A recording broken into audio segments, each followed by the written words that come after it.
Zuko is still alive, man. I'm excited, man. One of my favorite characters from the original Avatar series is still alive and kicking. While everyone's kicked the bucket, he's still alive and kicking, man. It's just freaking awesome, and he has a plan. Anyway, this episode starts off with, of course, Boomy and Kai training as airbending. Of course, Kai has the upper hand because he's very athletic and young, and Boomy's just clumsy and lucky, but that's it. Later on, they finally reach Ba Sing Se, and it turns out things have gotten worse. Before Ba Sing Se in the original series, Ba Sing Se was in order and everything was going well, but however, there was someone pulling the strings, and Earth King was pretty much being fooled. He was just a tool himself.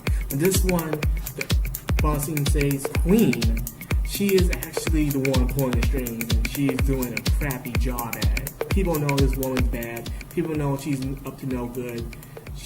Her whole entire city looks like crap. Her kingdom is just a total mess. And while she's living up in riches, everyone's being poor. So before she can help out the Avatar, she wants the Avatar to help out her. She wants Korra to go and collect her money, her tax money. Turns out not many people are really paying for their taxes because things are expensive and crappy as it already is. No one's going to pay more for crappiness. Nobody. So Korra goes out to get the money, but however bandits come, of course she kicks ass. Then the bandits say, hey, what are you doing? You're on the wrong side. This is the people's money.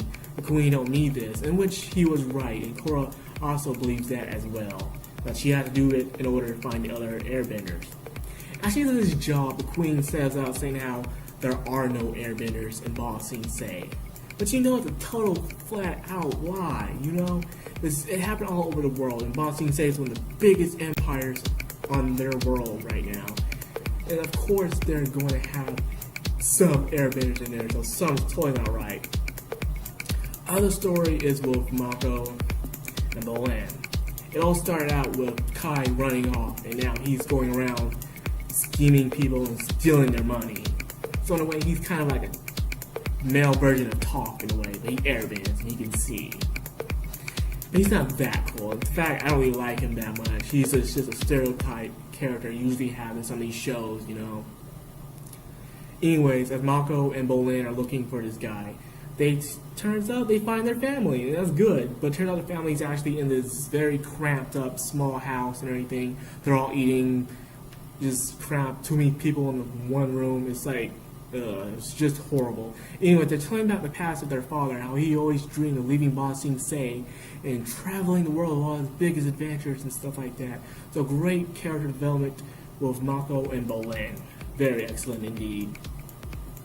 On the other hand, back to freaking Zuko, man. Think about it, man. Sokka is dead, Aang's dead, Toph is probably dead. I don't know. They haven't really confirmed it just yet. But the fact Zuko is still alive, so that means he's still Fire Lord and alive and kicking. That's awesome. He goes to the Southern Temple. I'm trying to say that.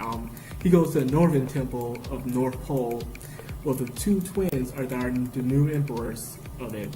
I guess they don't need to have one. I guess it makes sense to have two. I don't know. Usually that two thing doesn't work out, but I guess they're twins. They think the same. So, yeah. So anyways, they were cracking a joke how they both try to kill the Avatar, but end up becoming good friends with them. And it was just a hilarious moment. So it's good to see that they still have those normal conversations and crack jokes to keep the viewer to laugh. You know, that's really well needed to be in there as well. Anyway, so I was thinking, who will be the fourth recruit to this new evil elemental bender league? You know, you already have the air, you already have the water, and you already have the fire. So I was thinking of an earth person. No, it's not even an earth person at all. Instead, it's actually one of the mind people that can blow things up with their mind. And you know, from the original series, the bald head dude, he had a third eye, he blows things up with his mind. This time it's a female. I don't know, he probably had a child and stuff like that. I guess so, and now she has the ability and she's been locked up for like 13 freaking years. So anyways, back to the story of Kai, as he's living his life with luxury, stealing people's stuff, and just getting all these fancy meals and stuff. He knows some deity agents are following him. So as he goes around trying to run, make escape from, he gets captured. It turns out there are airbenders in Ba Sing Se. Of course, the Queen was lying about this. Everyone could see this. And it turns out she's capturing them to make her own personal airbending army.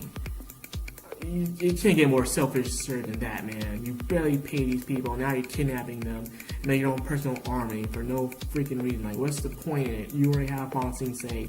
No one's going against you or anything. I don't know what more do you need. She's just being selfish. But I do give this episode an 8 out of 10. It really was an amazing episode. I enjoyed it completely. It was a lot of character development. However, it was all over the place. But yet, things will connect eventually. Just not yet, but it will eventually. So tell me what you guys think below in the comments. Don't forget to like, subscribe, and comment. This is Matt Crown on Anime, signing out.